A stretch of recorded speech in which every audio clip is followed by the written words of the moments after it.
I've got a month full of self-pub indie books and I am so excited to dive into these worlds.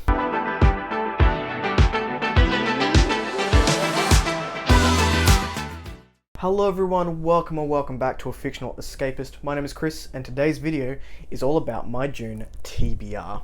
Now I have 7 books on this list this month. 6 of those books are going to be self-pub or indie, with my reading tastes aligning a little bit more in that world and just wanting to explore all that self-pub goodness that we have available to us, moving a little bit away from traditional published books. That's not to say I'm never going to read them again, because I have a lot to read, but I do want to be focusing a little bit more on self-pub in the coming months. Now, the first book, ironically, is not self-pub. It is a NetGalley arc that I've picked up, and it is called A Socialist's Guide to Murder by S.K. Golden. This is a historical fiction. It is not fantastical at all. I've read about 15% so far, and it is very tongue-in-cheek, a fun time with a hoity-toity protagonist named Evelyn Elizabeth Grace Murphy. It's 1958 and Evelyn has not left the Pinnacle Hotel in 14 months. She suffers from agoraphobia, and what's more, it's her father's hotel and everything she needs is there. Evelyn's always been good at finding things. She's discovered her mother dead in a Manhattan alleyway 15 years earlier. Now she's finding trouble inside her sanctuary. At a party for artist Billy Bell, his newest work is stolen, and Evelyn's fake boyfriend and real best friend, a movie star Henry Fox, is accused of the theft. But just as Evelyn sets out to prove Henry's innocence, she finds Billy Bell dead. The murder weapon links the crime to the hotel's chief of security, but why would he use a knife with his initials on the handle? With her beloved home in disarray, Evelyn joins up with the hotel employee and her secret crush, Matt Cooper, to get to the bottom of the case. Like I said, it is very tongue-in-cheek. I'm hoping to finish this one up very early in June so that I can focus on the self-pub pick. Speaking of those, let's jump into it. My first self-pub pick is Moroda by L.L. McCree. This is the World of Lunaria Book 1. I believe this series has 6 books planned, with 4 out at the moment, and Lauren is currently rebranding them under L.L. McCree and were previously L.L. McNeil if you are looking for those. The synopsis for this one says, in Lunaria, dragons are revered as gods. Airships command the skies, and across the land, war is brewing. Devastated by their father's death, Moroda and her sister struggle to make ends meet. Things go from bad to worse when a rogue dragon destroys their city. Fleeing on a sky pirate's airship to escape the chaos, the sisters find themselves penned in by untrustworthy companions, a bloodthirsty warlord, and dragons on the rampage. For Moroda, who would do anything to protect her sister, nowhere is safe, not even the sky. The balance of power in Lunaria is tipping. Can one woman make a difference?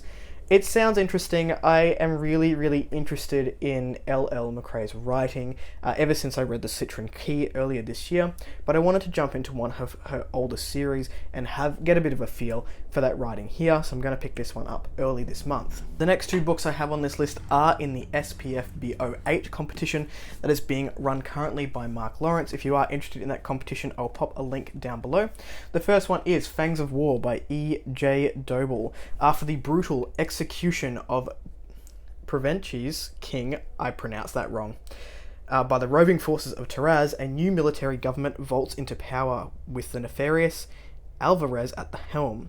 Hell-bent on bloodshed and the glory of an imperial past, he amasses the largest army seen in a generation and plunges the 2 nations into a bloody war against the will of the god-like being known as the All-Mother. I've been interested in this one for a little while, so I'm glad to finally be picking it up and ticking off one of my anticipated SPFBO books. The next one that I have is Waking Ursa Minor by Helen Rye Peterson. This is going to be very glary in that light, so I think I've said that before because it is quite a shiny cover.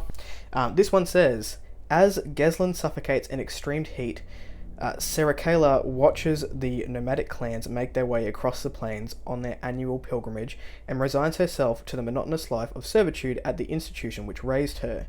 But Seracala, I've pronounced it wrong twice, is not the orphan she always believed herself to be.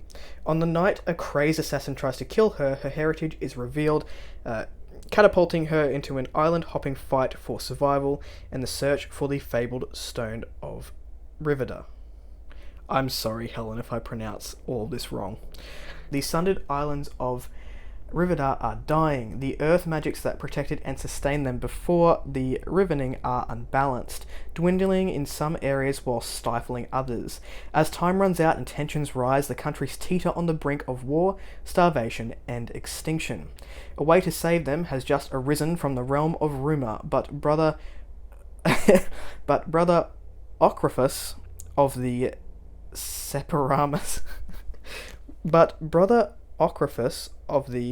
Separamus cannot allow this to happen.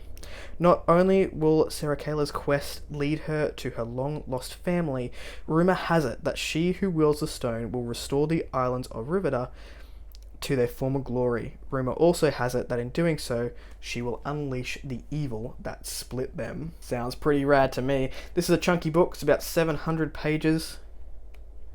I got distracted by the maps at the back, but I'm looking forward to jumping into this one. I've wanted to read it since I picked it up earlier this year, and I can't wait to finally get that one under my belt and do a review for it as part of my SPFBO anticipated releases.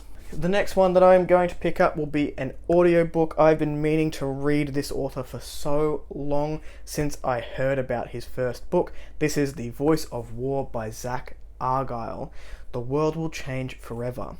While preparing for the birth of his first child, Chris Valerian is tasked with uncovering the group responsible for a series of missing threadweavers, those able to see and manipulate threadlight. With each failure, the dark voice in his head grows louder, begging to be released. A young girl from a secret city in the center of the Farron Wild veers off course to explore the streets of Alkera, never expecting that her journey would end in chains. Far in the deserts to the south, a young man's life changes after he dies. When Chris learns who is responsible for the missing threadweavers, they come for him and his family. He must do everything in his power to protect those he loves, even if it means trusting strangers or worse, the growing voice in his mind. Together, these three will change the world, whether they intend to or not. I've heard nothing but good things about this series, and with the third book coming out later in this year, I really hope this is one of those self-pub series that I can just sort of binge in terms of reading them in quick succession during the month. So very much looking forward to reading this one, and I picked up the audiobook for free. I did have the ebook, but I will be reading it via audio. The next one that I will be picking up is, it was a BookTube darling when I first started watching BookTube, and that was the Sword of Kaigen by M.L. Wang, a Theonite war story. This is another one that I'll be picking up on audio. I got it for fairly cheap because I already had the ebook, and Audible was like, do you want to pay $3 and have this on audio? And I was like, yes. So I did. Better to die sharp in war than rust through a time of peace. A mother struggling to repress her violent past, a son struggling to grasp his violent future, a father blind to the danger that threatens them all. When the winds of war reach their peninsula, will the Matsuda family have the strength to defend their empire, or will they tear each other apart before the true enemies even reach their shores? High on a mountainside at the edge of the Kaigenese Empire lives the most powerful warriors in the world, superhumans capable of raising the sea and wielding blades of ice. For hundreds of years, the fighters of the Kusanagi Peninsula have held the Empire enemies at bay, earning their frozen spit of land the name the name the Sword of Kaigen. Born into Kusanagi's legendary Matsuda family, 14-year-old Mamoru has always known his purpose, to master his family's fighting techniques and defend his homeland. But when an outsider arrives and pulls back the curtain on Kaigen's alleged age of peace, Mamoru realizes that he might not have much time to become the fighter he was bred to be. Worse, the empire he was bred to defend may stand on a foundation of lies. Misaki told herself that she left the passions of her youth behind when she married into the Matsuda house. Determined to be a good housewife and mother, she hid away her sword, along with everything from her days as a fighter in a faraway country. But with her growing son asking questions about the outside world, the threat of an impending invasion looming across the sea, and her frigid husband grating on her nerves, Misaki finds the fighter in her clawing its way back to the surface. I've heard so much praise for this one. I wanted to wait to read it until the praise sort of died down a little bit, just so that I wasn't caught up in that hype train, and I think now is the perfect time for me to jump into this world and give it a crack. The last book I have on this list for my June TBR is one of my most anticipated releases for the year. It was a series that I loved in 2021 when I read it, and that is The Sins of the Mother by Rob J. Hayes, book 4 in the War Eternal series. I loved the first 3 books in the War Eternal. It is set as a trilogy, I believe, and it sort of completes at the end of book 3. But at the end of book 3, Rob J. Hayes did say that he was going to write another 2 books in this world which are related, but you can just read the trilogy if that's what you're after. Book 4 says, "In her dark light, the world will burn. Escara Helsine is missing. She left her queendom, her friends, her children, and even her own name behind. No one has seen the Corpse Queen for a decade." I love it already. Someone is murdering sorcerers, forcing them to reject their magic and opening scars in reality, and monsters from the other world are pouring through. When an old acquaintance turns up out of the blue, Eska has no choice but to investigate the murders and the holes in reality. Can she stop the murderer before the entire world is consumed? And will the conflict reveal her true nature?